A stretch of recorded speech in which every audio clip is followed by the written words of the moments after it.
So, ayun na mga katoka, magandang umaga sa inyong lahat. So, ngayon, for today's video is ituturo ko sa inyo kung paano nga ba gamitin ang hydro test machine. So, bali, naglilik test kami ngayon sa water line. So, bali, maglilik test kami ngayon mga katoka sa water line. So, ngayon, titestingin ko muna bago natin pa-aproban sa admin para sure tayo na walang leak yung ating water line. So ngayon mga katoka, ipapakita ko sa inyo kung paano nga ba ang pagtitis ng water line. So let's go.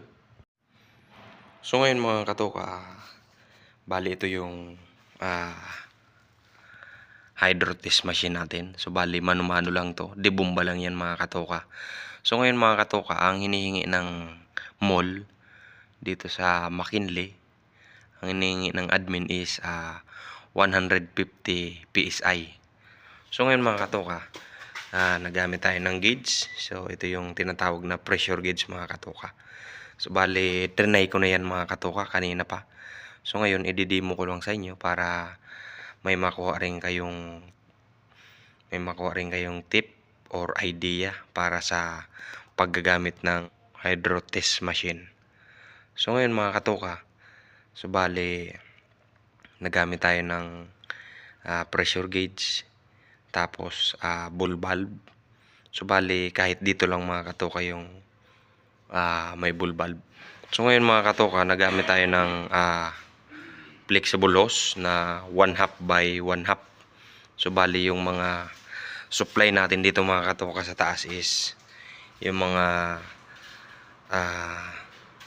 PMLT natin is 1/2.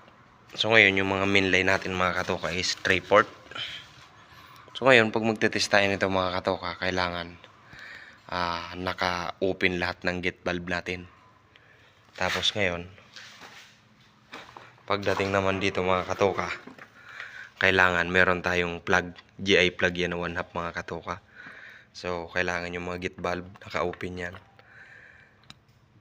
para matesting natin kung meron tayo ditong leak. Tapos ayan, lahat yan mga katoka kung mapapansin nyo. So ngayon, kung mapapansin nyo mga katoka, meron tayong patas rito.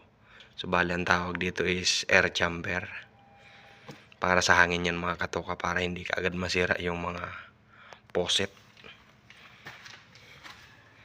Tapos dito sa kabila, ganun din. Ayan mga katoka, may mga GI plug na yan. Ayan. So ngayon mga katoka, itatry natin na pababain yan, yung pointer niyan. Tapos ngayon bubumbahan natin to para tumaas siya. So bali, yung gate valve kailangan natin i-open. Yung ball valve pala ito mga katoka. Ayan. Kung mapapansin nyo, in-open ko yung ball valve, bumaba yung pointer niya mga katoka. Tapos ngayon, papasingawin lang natin dito mga katoka. Halimbawa kung may hangin, singaw, pababa yung gauge na yan. Ayan. Ayan, kung mapapansin nyo mga katoka, meron siya ritong drain. Yan yung drain para bumaba yung hangin mga katoka.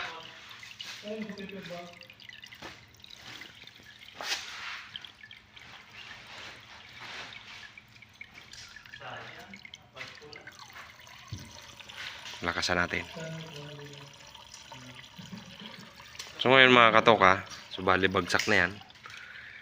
Kailangan nakasara to. Ito mga katoka, kailangan nakasara yan. Tapos kailangan naka-open yung ball valve.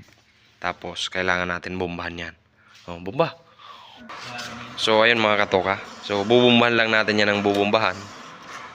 Kung mapapansin nyo, maangat yung pointer nya. So ang kailangan natin dyan is 150 PSI. Ayan. So ito yung 100. So bali, dito yan sa kalahati mga katoka.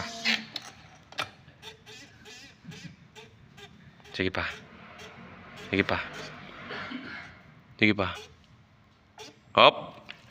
So ngayon, pag na-reach na natin yung 150 PSI, kailangan natin sara yung ball valve para hindi na lumabas yung hangin. So bali kailangan mga katoka puno yung puno ng tubig yung hydro test machine natin para hindi pumasok yung hangin. So si Padimper yung nagbomba mga katoka. Shout out kay Padimper.